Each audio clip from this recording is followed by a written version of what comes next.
I don't want to have 100 guards standing with rifles all over the school. You do a concealed carry permit. But we really do have to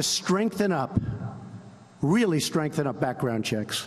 We don't want people that are mentally ill to be having any form of weaponry. The Democrats are being totally unresponsive. They don't want to do anything about DACA, I'm telling you, and it's very possible that DACA won't happen. North Korea, we imposed today the heaviest sanctions ever imposed on a country before. President Trump at CPAC today. That speech was like catnip for that crowd. It was the Let Trump Be Trump. Essentially, the folks who say he needs to be unplugged and do those campaign speeches, they won the day because he did. And it was an hour and 14 minutes. There was a lot to unpack in that speech and other news today. But one of the big items was North Korea's sanctions and what the administration is doing. Here's the Treasury Secretary.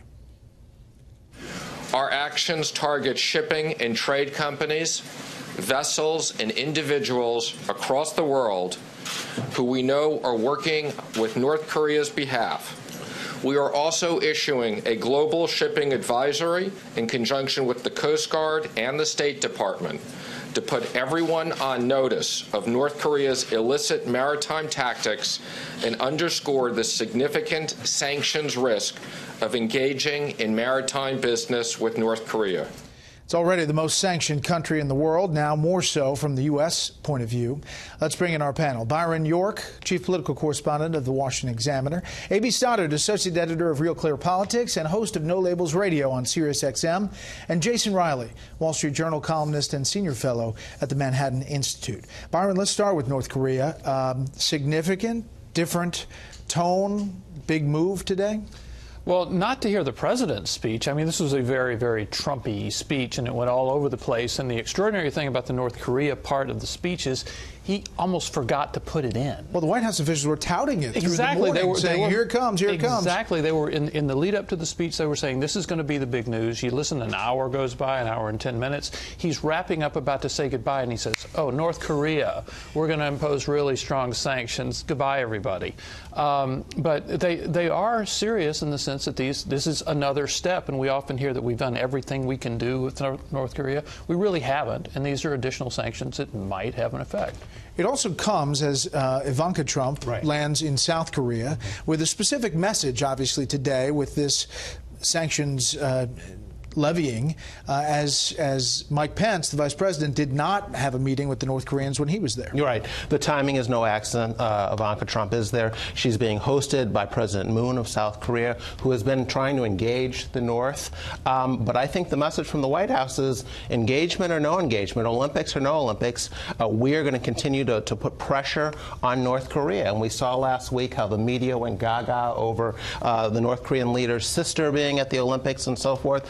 Trump is saying, I don't care about that. The White House says, we don't care about that either. We don't care about those appearances. This is a dangerous regime trying to become a nuclear power, and we're going to keep the pressure on. We haven't seen sanctions move the needle that much. We have seen some movement in China, but not as much as the U.S. wants to see. But is this going to work?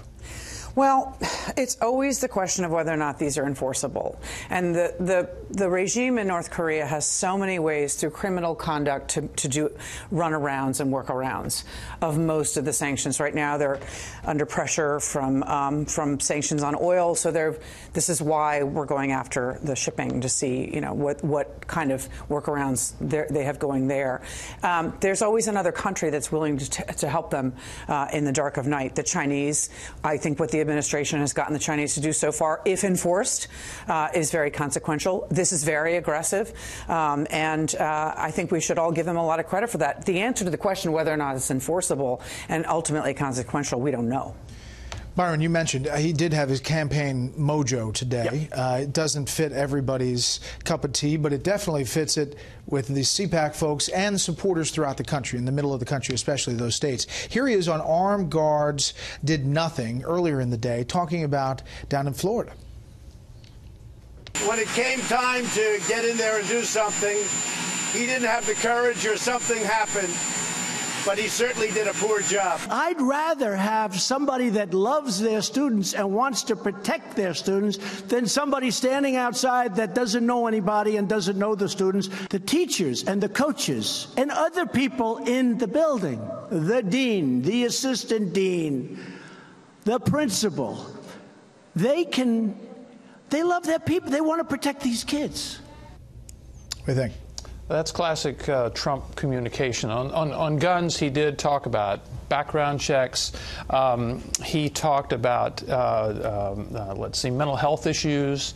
But the one thing he didn't talk about was something he's actually been saying for the past couple of days, which is raising the age to buy a long gun to equal that of buying a handgun. You have to be 21 to buy a handgun. You can buy a long gun like the AR-15 at 18.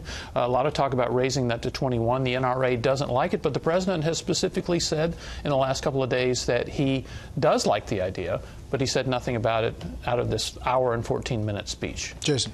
I think he has a good point about the gun-free zones and targeting the mass shooters targeting this. I mean, there's a reason you don't get a lot of mass shootings at NRA conventions, for example, even among mentally ill people. They seem to know better. So there is something to that. The background check thing, I think there is some bipartisan support for that. Raising the age, I think the NRA has a good point here. A lot of these mass shooters that are underage use their parents' weapons or they find other adults. That was the case in Sandy Hook. I'm not sure that is going to be a big game changer. But I do think that the mental health issue is a very real one. There are hundreds of millions of guns already out there. We need to make sure they're not getting into the wrong hands. But Brett, I also think we need to make sure that the FBI and the other intelligence agencies have protocols in place to respond to the red flags when we get them. And there was definitely a failure there on this part. Quickly, we've talked about it all week, what Congress will or won't do. Right, it's mostly on the won't. Let's look at this.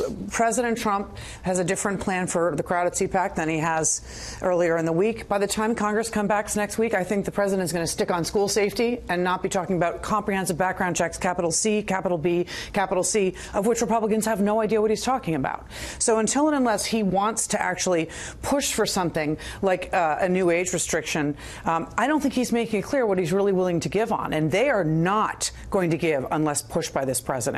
It is on him to lead the Republicans. They are in an election year, and they are not going to do this unless he insists on it. He potentially could provide cover if he so chooses. If he sticks with it. As of today, we're not sure what he's doing.